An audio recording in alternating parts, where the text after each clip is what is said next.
Hi and welcome. Today I'm going to read out another one of my blogs, and this is about a woman who some years ago shared a, s- um, a unit in the Auckland Women's Prison with a biological male. And the reason I'm going to start reading out a few more of my blogs, and especially the ones with stories attached to them, is because a lot of these women cannot tell their story and give their real names. They have to tell it to someone and rely on that person to tell it for them.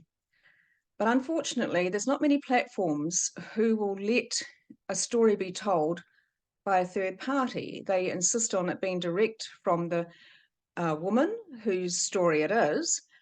But those women often can't tell their stories without fearing the repercussions of it from work colleagues, family, friends. So they rely on people to tell their stories. And that's what I'm going to do from now on is read a few more of my blogs, as I said, especially the ones that have someone's story in them. So to start, this one, as I said, is about a woman in Auckland Women's Prison who shared a cell, or it's a housing unit for the low security prisoners with a biological male.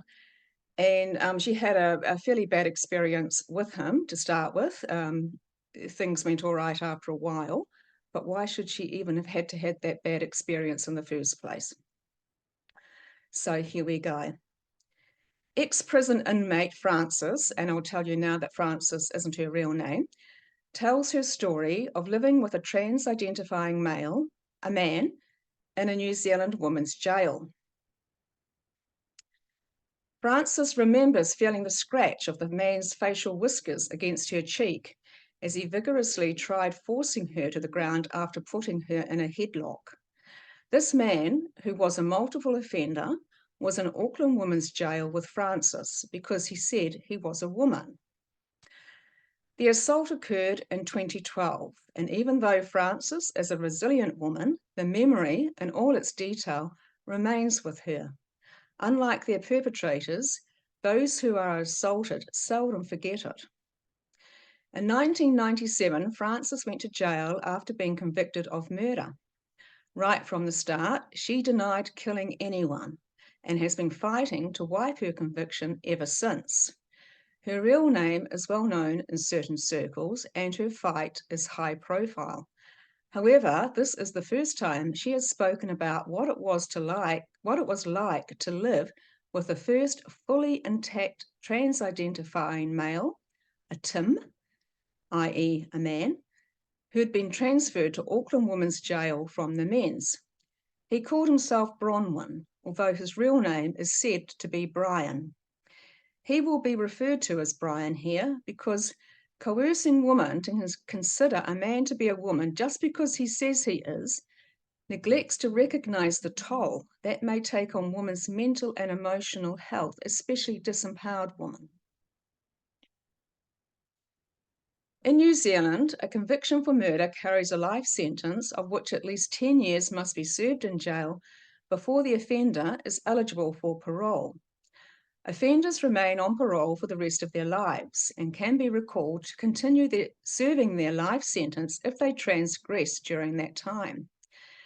If reincarcerated, they don't get given a set term to serve, but must apply for parole in due course to be released again. After initially serving 12 years in jail, Frances was released on parole in 2010, on parole in 2010, but was recalled in 2012 when she got mixed up in a conflict deemed significant enough to have breached her parole conditions. Because she is considered a lifer, i.e. someone with a life sentence, very little leeway is given for any misdemeanors, and she served another 4 years in jail before being paroled again. When Frances first went back to jail, she went into a high security unit. By that time, a couple more Tims, trans-identified males, if you remember, had quickly followed the first one into the women's jail and were also in the high security unit. Francis didn't stay there long and was soon in low security, where another Tim was also housed. In New Zealand, men who say they're women can apply to be housed in the women's jail after being convicted for a crime if the crime doesn't involve a sexual assault against a woman or if they haven't been known to have sexually assaulted a woman for 7 years. And just as an aside, I'll say if they haven't been known to sexually assault a woman, to have sexually assaulted a woman, because of course, a lot of men do and don't get caught or doesn't get known about in wide circles. Prior to fully intact Tims being allowed into the women's jail, Frances had only ever encountered a sex-changed transsexual in there before. When she returned to jail, it was a surprise to her to realise that fully intact males were being housed with the women. These days, they're segregated more strictly after the alleged scandal of a female prisoner who was made pregnant with twins by her Tim cellmate, who was known to Frances and who had stopped taking his female hormones. Seemingly, the policymakers and management of Corrections New Zealand, who enabled this, didn't see it coming. Nowadays, Tims are no longer housed in high security or share cells with women. All the cells at Auckland Women's Jail have their own toilets and showers, so there are no communal ablution blocks where the Tims mingle with women. However, in 2012, when Frances was recalled to the Auckland Women's Jail, they were being put into cells and the self-care units with women. Self-care units are furnished 4-bedroom houses on the prison grounds, and each house is shared by those inmates who have achieved minimum security classification. They are also eligible for day release to go shopping and/or go to sponsored work. Mothers and babies are housed in the self-care units as well. This was where Frances eventually ended up for 3 years before being re-paroled. It was also where, without warning, she found herself sharing a house with Brian, who'd been allowed into the Auckland Women's Jail. I'll just share the screen and show you what the self-care units look like.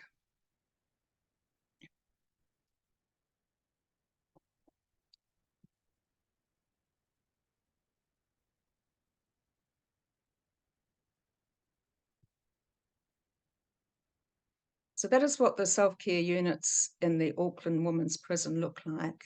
If that has come up, hopefully it has. So to continue. On her first day in the self-care unit she had been assigned to, Frances noticed that there was no food of any sort in the cupboards, fridge or freezer. It transpired that Brian had decided that the money they received each week for the household grocery shopping was to be divided up equally amongst the housemates, and each would shop for themselves only. The result was bare cupboards in the kitchen, with individual food hoards elsewhere in the house. Somehow Frances was expected to survive on nothing until the allocation of the following week's money. Luckily, she was working in the jail's kitchen at the time, so managed to feed herself on what she could garner there.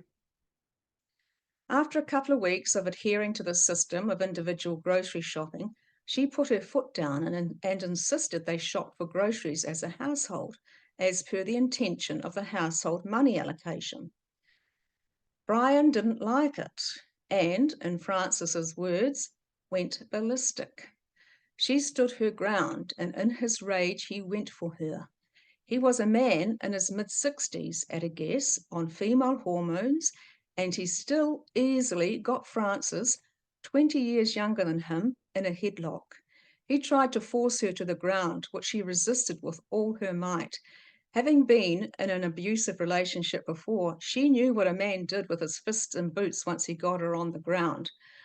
One of the other female housemates helped Frances get away from him, and they rushed to sound the alarm.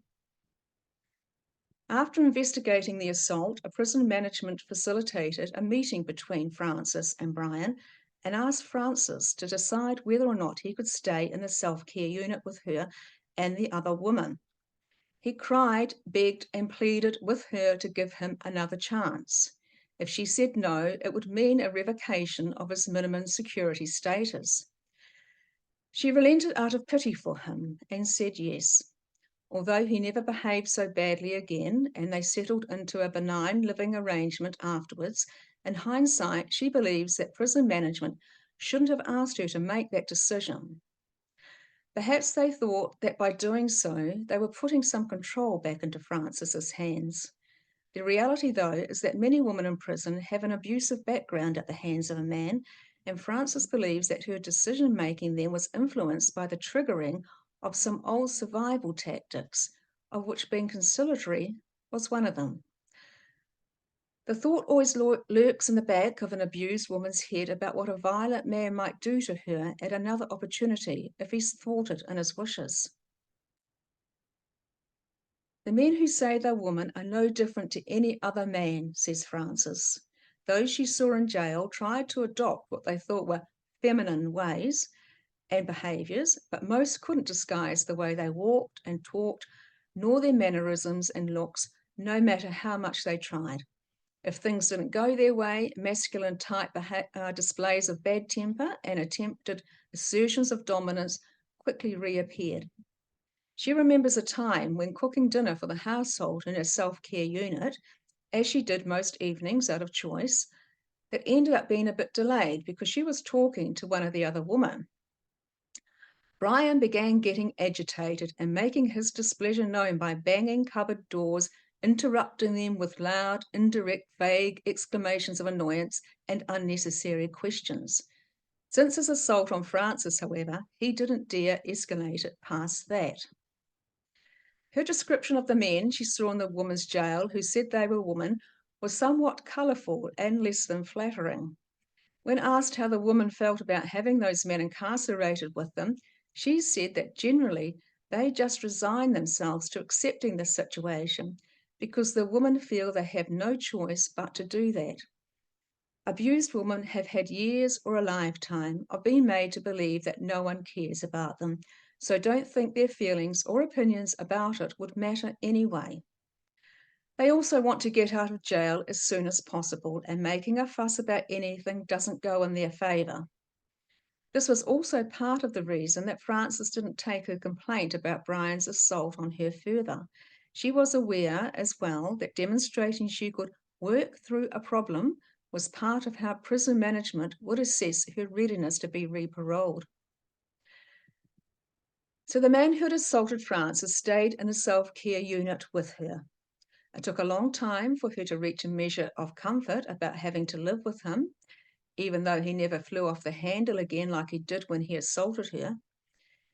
He acquiesced to grocery shopping as a household instead of individually, and needless to say, after about 4 weeks, the cupboards were full and meals could be made for everyone to eat together. Even if a man has applied the label of woman to himself, he is still a man. But for some reason, the management of Corrections New Zealand don't believe he is, in policy at least. But do they believe otherwise in reality?